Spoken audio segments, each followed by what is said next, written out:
At my birthday dinner, she raised a toast and said, "To my future divorce settlement." Everyone burst out laughing. I laughed too and said, "Funny you say that. I already transferred everything to my sister's name yesterday." The room went silent. The restaurant was loud, expensive, and filled with the kind of people who think charm is a substitute for a personality. It was my 40th birthday dinner, an event my wife Amelia had insisted on hosting. It wasn't a celebration of me, of course. It was a performance for her friends, a chance to show off the latest phase of her 5-year plan. I was just the main prop. We were at the end of the meal. The waiter had just set a ridiculously small, architecturally ambitious dessert in front of me with a single candle flickering on top. Amelia's best friend, a woman named Claire, who had the warm, empathetic eyes of a shark, tapped her champagne glass with a manicured nail. "A toast," she announced, "to the birthday boy." Amelia stood up, glass in hand, a beatific smile plastered on her face. She looked every bit the part of the adoring wife. She let the chatter die down, ensuring she had the full attention of the table, her parents, her sister, and her 3 best friends, the inner circle of her life's board of directors. "To my wonderful husband," she began, her voice dripping with fake sincerity. "A man of simple tastes, but a generous heart." A few of her friends snickered. "And," she continued, her smile widening as she locked eyes with Claire, "to my future, the one we've all been working so hard on, to my future divorce settlement." The table erupted. Not just laughter, but a wave of triumphant, howling glee. Claire raised her glass and shouted, "Get that bag, girl!" They all burst out laughing again, a coven of hyenas celebrating a successful hunt. They thought it was the funniest, most audacious joke in the world, a public acknowledgement of the long-running con they were all in on. I didn't get angry. I didn't look hurt. I laughed too. A real, genuine laugh. It was the laugh of a man who had been patiently waiting for the punchline. And it was even better than he had imagined. I stood up, picked up my own champagne glass, and smiled at my wife. "That's hilarious, honey," I said, my voice carrying easily across the suddenly quiet table. "Funny you should say that." I took a sip of champagne, letting the moment hang in the air. I already transferred everything into an irrevocable trust in my sister's name yesterday, but happy birthday to me, I guess. The silence that fell over that table was the most beautiful sound I have ever heard. It was a dense, heavy, and deeply satisfying silence. The kind of silence that follows a massive, unexpected explosion. The laughing faces froze, the smiles melted away, replaced by masks of pure, uncomprehending horror. Amelia just stared at me, the color draining from her face, her glass trembling in her hand. They thought I was the mark. They had no idea I was the one running the sting operation. Let me be very clear. I am not a wimp. I am not a simp. I am a senior investigator for a major insurance company. I don't sit in an office. I work in the Special Investigations Unit, the department that handles high-value, complex fraud. My job is to look at a perfectly manicured life and find the lie holding it all together. I spend my days sifting through financial records, conducting surveillance, and interviewing people who have turned deception into an art form. I don't believe in coincidences. I believe in patterns. And for the last year, my own marriage had been my most fascinating case file. I met Amelia 4 years ago. She was working in art curation, a job that paid very little but offered a maximum of social prestige. She came from a family that had the appearance of wealth, but was, as I would later discover, a house of cards built on a mountain of debt. I was a different kind of project for her. I didn't come from money, but I had made my own. I was stable, successful, and to her, I suspect, deeply boring. I was not her dream, I was her financial safety net. I wasn't a fool. I saw the red flags from the beginning, the way she'd casually mention her friend's new vacation home, the way her needs always seemed to scale up perfectly with my latest bonus. But I was, for a time, a willing participant. I had spent a decade of my life in the cynical, dirty world of fraud investigation. Amelia, for all her flaws, was a departure from that. Our life together was simple. I thought, perhaps foolishly, that my stability could provide a foundation for something real. That she would eventually outgrow the shallow materialism of her upbringing. Our marriage was a calculated risk. I insisted on a prenuptial agreement that protected all my pre-existing assets. She had laughed it off, calling it an unromantic formality, but she signed it. For 3 years, I played the part of the devoted, slightly oblivious husband. I funded her lifestyle. I paid off her lingering student debt. I financed the down payment on the beautiful home that was now, legally, our marital property. I was investing in the partnership, waiting to see if it would ever pay a genuine dividend of loyalty and respect. The investigation into my own life began 3 months ago. It started with a single, anomalous data point. A credit card statement that showed a recurring monthly charge for a consulting service I'd never heard of. It was for $500, a small enough amount to fly under the radar. But my job has made me pathologically attentive to detail. I did some digging. The consulting service was run by a woman who billed herself as a lifestyle strategist. A quick search revealed that she was, in fact, a high-end divorce coach, a woman who specialized in helping wealthy women maximize their settlements. My wife was paying a divorce coach while married to me. That was the moment the professional in me took over. The husband was sidelined, and the investigator clocked in. I didn't confront her. You never alert the subject that they are under investigation. You just quietly start building your case. I treated my own life like a fraud claim. I began a full-scale forensic audit of my wife. I placed a keylogger on our home computer. I put a GPS tracker on the car I had bought for her. I used my professional resources to do a deep dive into her finances and the finances of her inner circle. What I found was a conspiracy. Amelia and her friends, led by the divorce coach-in-chief, Claire, had been planning this for over a year. Their group chat, which I now had full access to, was a treasure trove of evidence. It was a step-by-step playbook for how to fleece a husband. They discussed which assets were marital property. They strategized about how to provoke me into an affair to get an infidelity clause. They even had a timeline. The plan was to wait until our 4th anniversary, then file for divorce, take half the value of the house, and secure a generous alimony package. My birthday dinner was supposed to be a sort of pre-victory celebration, a final joke at the expense of the fool who was funding his own destruction. They had made a critical error. They had underestimated their opponent. They thought I was just a boring insurance guy. They had no idea my job was to hunt people exactly like them for a living. 2 days before my birthday dinner, I took action. My sister is a partner at a top law firm, specializing in asset protection.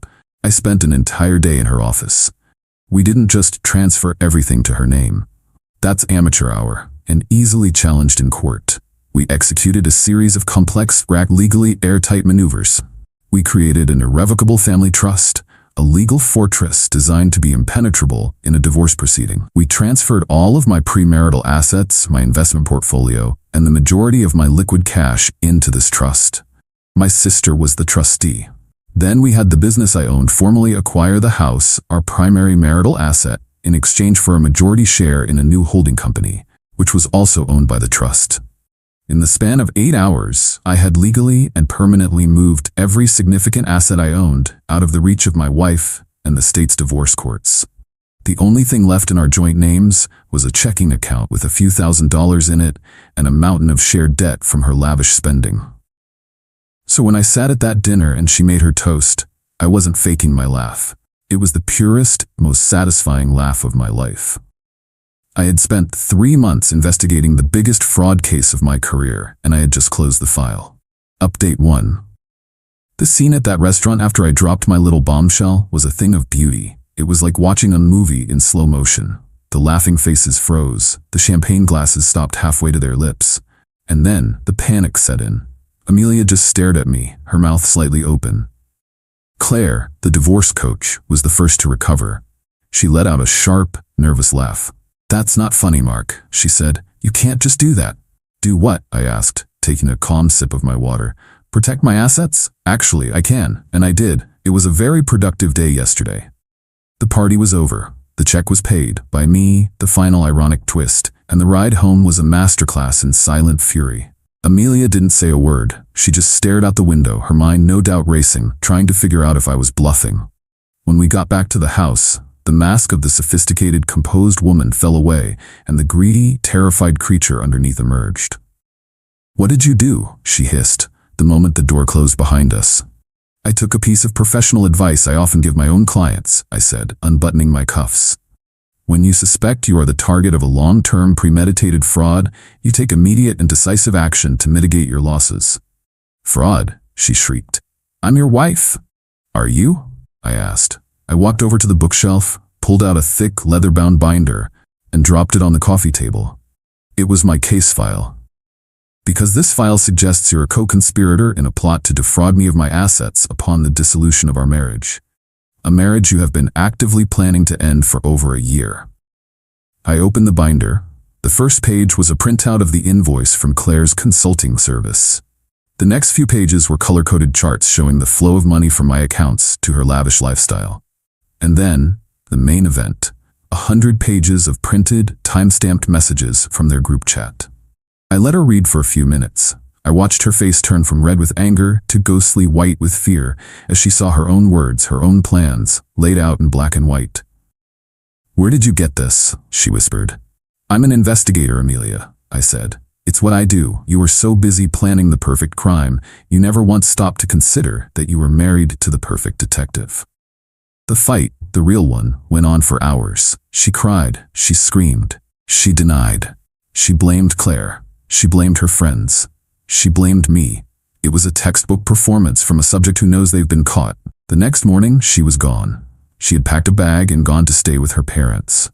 Her lawyer called my lawyer, my sister, that afternoon. And that's when the second and most beautiful phase of the consequences began. My sister is a shark. She didn't just confirm that the assets were in an irrevocable trust. She went on the offensive. She informed Amelia's lawyer that we had a comprehensive file of evidence proving a conspiracy to commit fraud. She explained that if Amelia chose to contest the trust in a lengthy and expensive court battle, we would not only win, but we would also file a separate civil suit against her, her sister, and her friend Claire for the $65,000 they had stolen from me. Oh, did I forget to mention that? In my audit, I had also uncovered a little side hustle where Amelia and her sister were using our joint credit card to buy designer clothes, wear them once, and then return them, a pattern of behavior that constituted, you guessed it, a form of fraud. Amelia's lawyer, who was probably some local guy used to simple divorces, was completely out of his depth. He was facing a top-tier law firm with a mountain of evidence. He advised her to take a settlement. The terms I offered were brutal and they were non-negotiable. She would agree to an uncontested divorce. She would walk away with zero claim to any of my assets, past, present, or future. The house would be sold, and after the mortgage was paid off, the remaining equity would be split. After I had deducted the $65,000 she had stolen, plus my legal fees, she would end up with next to nothing. While she was dealing with that legal nightmare, I moved on to her support network. It was time to deal with the coven. Update 2. My revenge against her friends wasn't about being loud. It was about being precise. It was about using the information I had gathered to dismantle the very foundations of their comfortable, arrogant lives. Claire, the divorce coach, was the first target. She was the architect of the whole plan. My investigation had revealed that she was not just giving bad advice, she was operating in a legally gray area. She wasn't a licensed lawyer, but she was providing specific legal and financial strategies to her clients for a fee. I compiled a detailed report, complete with testimonials I had found from other disgruntled former clients online, and sent it, anonymously, to the state's Bar Association and the Attorney General's office for investigation into the unauthorized practice of law. Her little consulting business is now the subject of a major state-level investigation. Her career is likely over. The other two friends in the hive were simpler. One of them, a woman named Becca, worked in public relations for a large, very family-friendly corporation. Her social media was a curated mess of her partying, her casual drug use, and her generally terrible life choices. I simply compiled a greatest hits of her public posts and sent it to her company's HR department with a note. As a shareholder, I am deeply concerned about the public behavior of your employees and the potential risk to your brand's image. She was fired for violating the company's morality clause within a week. The final friend, Jessica, was married to a man who was a partner at a rival insurance firm, a man I knew professionally. I simply arranged to have a coffee with him. I didn't show him the group chat. I just told him, man to man, that I had recently uncovered some deeply troubling information during my divorce proceedings that involved his wife. I told him I thought he had a right to know that his wife had been actively coaching my wife on how to commit marital fraud. Then, I gave him the name of a very good forensic accountant. I don't know what happened after that, but I saw him a few weeks later, and he was no longer wearing his wedding ring. In the span of a month, Amelia's entire support system had been systematically and surgically dismantled. The friends who had laughed at her joke were now unemployed, under investigation, or in the middle of their own messy divorces. They had all turned on each other, blaming Amelia for bringing a monster into their lives. She was completely, utterly alone. Final update: it has been 3 months since my birthday dinner. The divorce was finalized last week. As predicted, after the sale of the house and the deduction of the money she and her sister had stolen, Amelia walked away with less than $10,000. A pathetic severance package for 3 years of what she thought was a brilliant investment. She had to move back in with her parents. Her father, whose business was already struggling, had to take out a second mortgage to cover the legal fees from her divorce and the impending lawsuit from Uncle Ron against Megan. Oh yeah, that happened too. The entire family is on the verge of financial ruin, their reputation in their community destroyed. I got a call from her last week, from a blocked number. It was the call I had been waiting for. She was crying, of course. She said her life was over. She said she was sorry. She said she had been a fool. She asked if there was any way I could just help her. I let her finish. When she was done, there was a long silence. "I'm an investigator, Amelia," I finally said, my voice completely flat. "My job is to assess risk. And you, your family, your friends, you are the riskiest asset I have ever encountered." A normal person would just walk away. But I don't just walk away from a bad investment. I write it off, and I make sure it can never, ever be listed on the market again. I continued, "You thought you were playing a game. But this wasn't a game. This was a claim. You filed a fraudulent claim against my life, and I just spent the last 3 months doing my job. I investigated, I documented, and I denied the claim, with extreme prejudice. The difference between you and the other criminals I deal with is that they usually have the sense to know when they've been caught." I hung up the phone and blocked the number. I'm sitting in my new apartment now. It's smaller, more minimalist. It's a place of order and logic. I sold the big Craftsman house. It had too many bad memories. My life is quiet now, and it is entirely my own. My revenge wasn't about a single moment of triumph. It was a slow, methodical, and comprehensive audit of a corrupt system. She and her friends thought they were smart. They thought they were players. But they were just amateurs, trying to run a simple con on a man who dismantles professional con artists for a living. They thought they could take me for everything I had. They just never realized that the most valuable thing I own is the one thing they could never understand: the absolute, unwavering certainty that in the end, the books always have to balance, and I am always the one who balances them.